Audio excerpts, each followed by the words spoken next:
Welcome back. In this lecture, we are going to see how to create stored procedures and use stored procedures in SQL Server. What is a stored procedure? It is a group of SQL statements clubbed together so that we can reuse it over and over and again. Suppose if you have a SQL query that you write over and over again, save it as a stored procedure and then just call it to execute it. So it is a group of SQL statements. What is the use of it?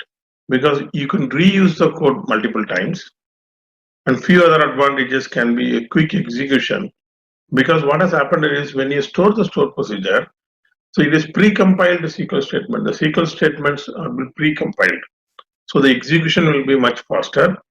You have a protection because you don't allow direct access to the tables. So the people will call the stored procedure. People may not even know what you write in the stored procedure. So you put another layer of protection. So it's easily modifiable. So suppose there is an application wants to execute some SQL queries. You can put the SQL queries from application itself. The better option is to put the SQL queries inside SQL Server in the stored procedure so that it is easily modifiable, and these stored procedure can be used by many applications. And code replication. The stored procedure code can be copied from one database to another database, so it is easily replicable. These are the benefits the stored procedures offers. Now, how do we create the stored procedure? It's a very simple syntax for creating a stored procedure. The syntax is you have to use the keyword create, procedure, give the procedure name. Don't use the name SP to start the procedure because it is a Microsoft recommends that it is a reserved keyword.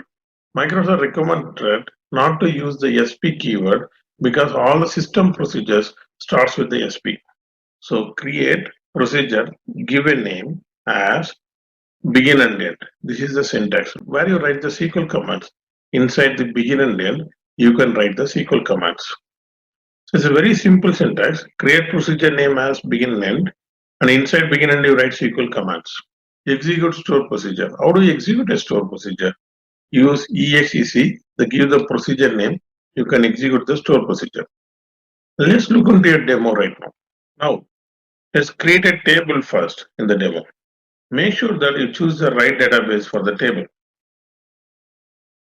I'm going to create a table, customers, which has 4 columns, ID, first name, age, and city. Let me create it. I'm going to insert 3 rows. Let me insert 3 rows for this customers table. Now I'm going to write a procedure.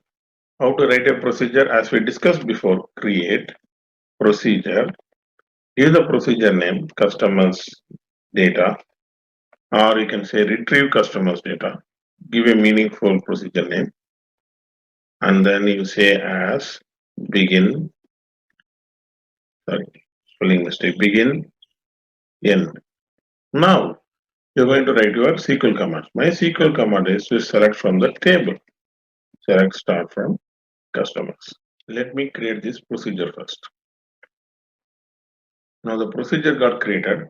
How do I know the procedure got created? Even though it says commands completed successfully, you can go back to Object Explorer, refresh the database, go back to the programmability, go to the procedures, and you see that the retrieve customers data procedure is there. You can even see the what is the query you wrote inside by saying create to new query window. You can see that the create procedure script, whatever we wrote, we're able to see that.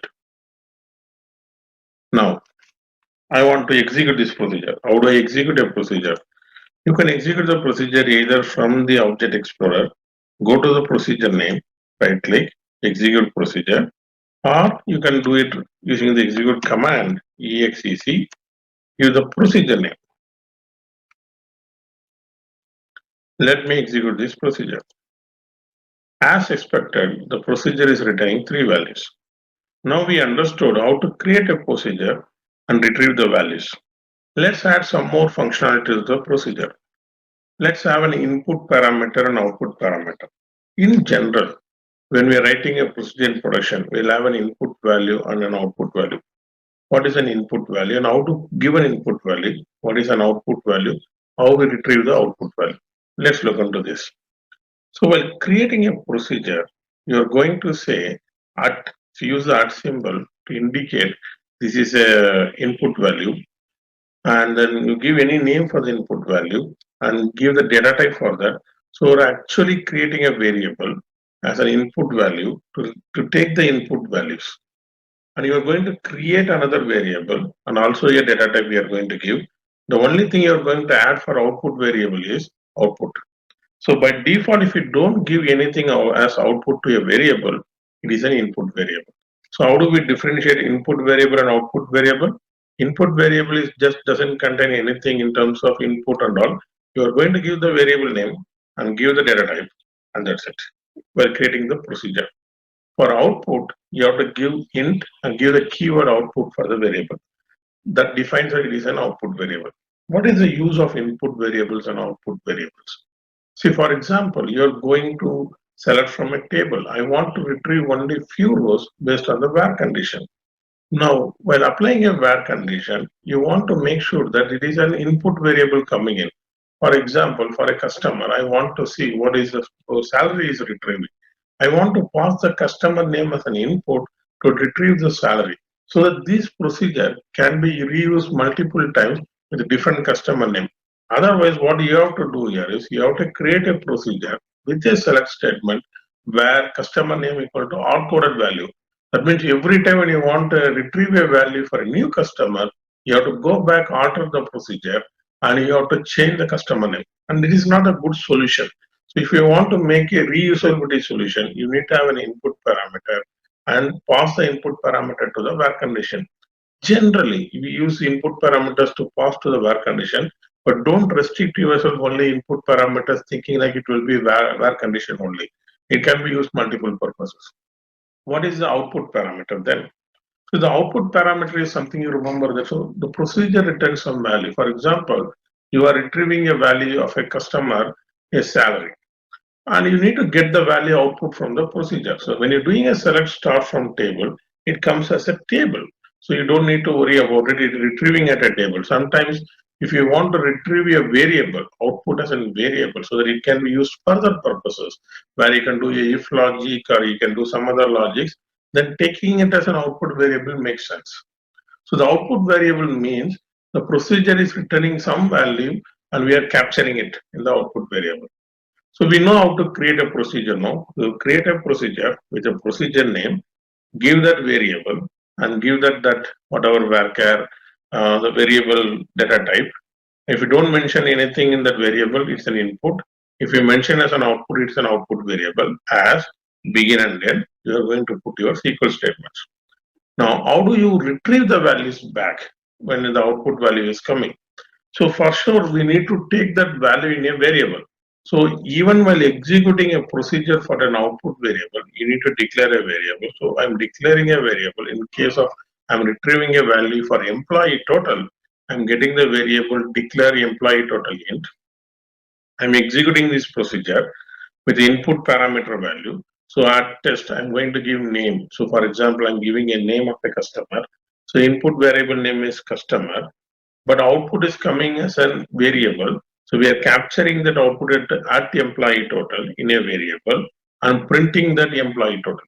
So input, you have to provide it. So you need to provide as a string, but output when you are receiving while executing the procedure, you'll be taking in a variable. Make sure that after the variable also, you should declare as output. So this is so important. Please do understand that while executing the procedure, you need to make sure it is an output variable, you have to declare a variable and then take it in the output. You have to mention this variable as output so that you retrieve that value in an output and then you can do any operation on top, or you can do print, you can do if else, you want to do some calculations around it, you can do that as well. Let's look into a demo straight away. So we already created a procedure, retrieve customers data. Now I don't want to create a new procedure, I will enhance this procedure. So what should we do to enhance a procedure which is already created? We have to use the command alter procedure. So you are altering the procedure now. Now I am going to give two parameters, right? The one parameter is I'm going to give as a name For this name, I want to get this age as an output. What is this age for this example? So name is an input. So the name is going to be a varchar of 50. Okay, and input variable I don't mention as input. Now I'm going to give an alt variable age, varchar of, so age is an integer, and then put it as an output. Now we mentioned age as an output. Now we didn't use anywhere here, so let's do that. So let's select at age. The age, the variable we created at age, it is from the age from the table. So in the table column name is age. I'm going to retrieve that. So select age. I'm assigning this age column to the variable age, which I'm giving this output variable. Where I'm going to say this is name, right? We created as a first name as a column where first name equal to the input variable, which is a name. So what I'm doing here is I'm selecting a age column. I'm assigning to a output variable right now from customers where first name, the column name is first name equal to the input variable at name. Whatever value the name I'm giving, I'm retrieving the age value. So let's execute it. Before executing this procedure, as I said before, we need to declare a variable to take the values in the output variable. So declare at age int and then execute customer data. Now we have two parameters. If we don't give a parameter, let's see what happens. So we haven't executed this procedure. So first let's alter this procedure. I'm not providing any input variable or output variable while executing this procedure. Let's see what happens. I'm getting an error saying that it expects parameter. So we need to make sure we give a parameter. I'm going to retrieve a value for Arun. Okay, and for Arun, what is this age? And this age, I'm capturing it in a at age, this one, an output parameter, and I'm mentioning as an output even while executing the procedure. And then I say print at age. So let me declare and execute it. Now we are getting the value as 20. We know that for an Arun, we are gave the age as 20. Now we are able to retrieve the value as 20 in the output variable and able to print it. This is how you can use the input variable and output variable in a procedure. Now we declared the procedure, we have modified the procedure, we have executed the procedure. Suppose you want to modify the procedure, you will always have options, go to the Object Explorer, right click, modify. So you can click on that, you can able to modify the procedure. You can execute the procedure from Object Explorer. You can script the procedure as well. You can script as create procedure. You can script as alter procedure. Why you have to use create is if you want to migrate this to some other database, you create a procedure, you can script it and then do it.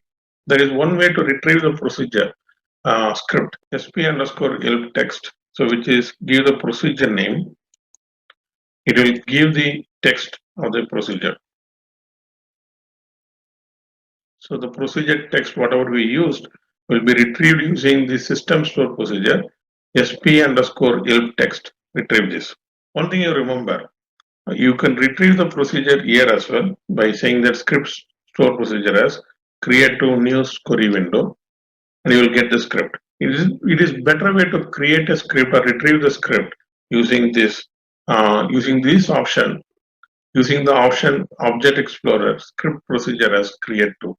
So in this lecture, we have seen how to create a procedure, how to modify the procedure, how to add input and output variables, and how to script the procedure.